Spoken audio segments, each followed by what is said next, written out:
It's New Year's Eve, 2008. I'm 21 years old, and me and my boyfriend, let's call him Schmiss, we were out ringing in the new year at the Red Sea in Subiaco. Now, for those of you that don't know, Subiaco used to be one of the places to go out in Perth, and the Red Sea was the place to go out in Subiaco. Nowadays, it's probably, well, Subioval's gone, so who cares? We were out with a bunch of his friends, feeling invincible, drinking, dancing, the whole thing. And one of his friends, let's call him Schmalix, had very generously offered to let us stay at his parents' house that night because they were away. So at around 2 a.m, we all jump into a taxi. Actually, hang on, can I get a show of hands who here was born in the year 2000 or after? Do we have any young'uns in the room? There's a couple. Okay. So a taxi, it's like an Uber, but the rank where you caught them from smelled like urine and regret, and you couldn't check the driver's safety rating beforehand. So anyway, we get back to Schmalix's parents' house. Schmalix takes his room, the others take the spare rooms, and Schmiss and I get Schmalix's sister's room. She was away in Europe on a gap year or something. And I remember walking into her room, and I just remember how nice it was, like really nice. Beautiful white bedding, cream carpet, just pristine. Now, Schmiss and I, we hadn't been together that long, so we were still in that frisky, heady, early loved-up relationship stage where you can't keep your hands off each other. So it was New Year's Eve, we'd had a few drinks, we're in this pristine room, one thing leads to another, and before you know it, we're having what can only be described as very enthusiastic, very athletic sex.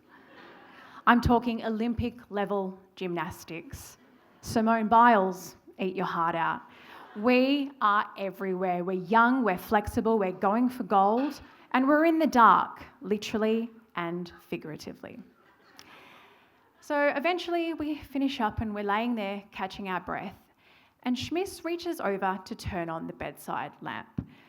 Now I need you to understand that this room went from pitch black to fully illuminated in an instant. And we both just freeze. Because covering the walls, the bed, the carpet, everywhere that we'd been was blood. I'm talking Tarantino movie levels of blood. I'm talking murder documentary levels of blood. CSI Miami is about to burst through the door. At first I thought, what the fuck have we done to each other? And then he goes, is that? And then I look down and I realise, oh, I've gotten my period mid-gymnastics routine. Now, in the moment, in the dark, we just thought we were doing a really good job. You know what I'm saying. We thought the moisture was achievement, not evidence. Now, I don't know if you guys have felt true panic before in your lives, but this was it for me. I'm 21 years old, sitting there covered in my own blood in a stranger's bedroom, and I've possibly ruined her pristine white bedding that probably cost more than my rent. And I'm about to absolutely fucking lose my mind, and then darling Schmiss goes into action mode. He stands up, and keep in mind, he's also covered in blood. He looks like he was an extra on the Texas Chainsaw Massacre. And he's doing his best to reassure me, don't panic, it's all good, we've got this, I'm going to go find cleaning supplies. And I'm thinking, cleaning supplies? We need a fucking hazmat team. But then this is where it gets worse, if you can believe it. So he leaves the room. And then I hear one of the other girlfriends, let's call her Schmelly, absolutely hammered, starts jingling the doorknob, asking what the fuck we're doing in there. And then I hear his voice going, no, don't go in there. And he blocks the door with his body. And then I hear a scraping noise. And it took me a moment to realise that was him taking the doorknob off the outside. So he actually removed the door handle so that nobody could get in. My hero. So now I'm trapped. I'm sitting there on a blood-soaked bed, wishing that I could sink into the blood-soaked carpet.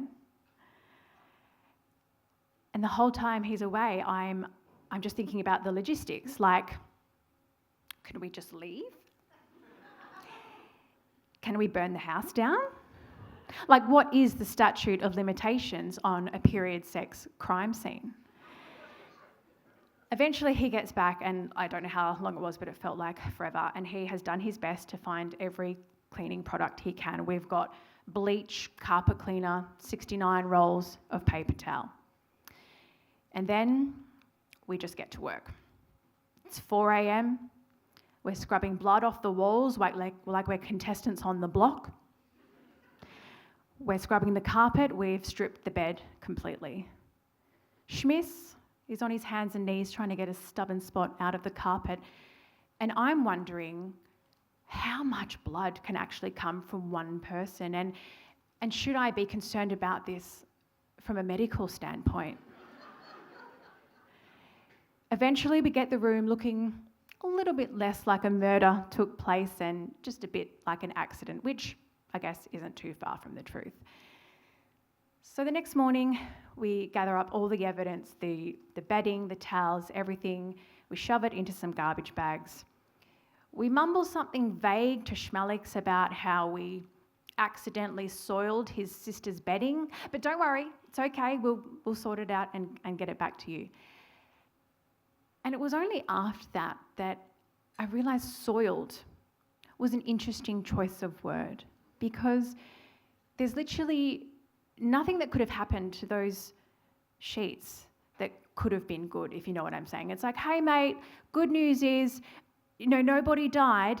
Bad news is your sister's bedding have seen things that cannot be unseen.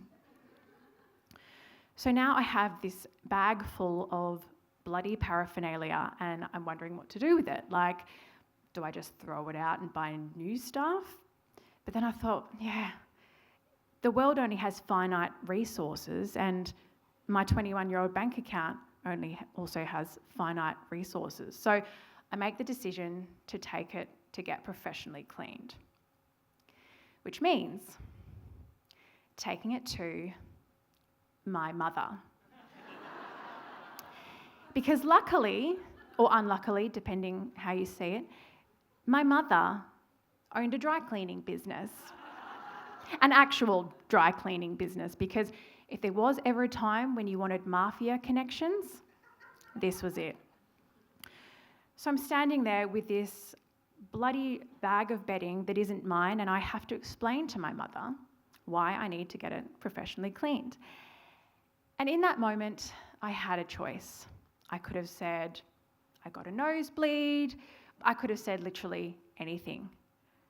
I even briefly considered confessing to first-degree murder rather than tell my mother about my period sex catastrophe.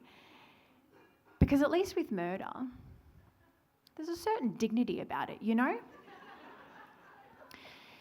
But in the end, I told her the truth. I said, I stayed at Schmiss's friend's house and I got my period, and somehow it ended up all over the bedding. And to her credit, she just looked at the bag, looked at me and said, I'll see what I can do. She never mentioned it again. I never mentioned it again. And to this day, I don't think Schmalix ever knew exactly what happened to soil his sister's bedding. So that's how I saw her in the new year, 2009. 21 years old, scrubbing blood off the carpet and wondering if I should confess to first-degree murder. Now, if I can survive that, the panic, the mortification, the cleanup, I can survive anything. The Lord really does test his strongest soldiers. And I will say this about my sweet young boyfriend. He really was my partner in crime scene that night. It's a beautiful thing, finding someone who's willing to part the Red Sea with you like that. Happy New Year!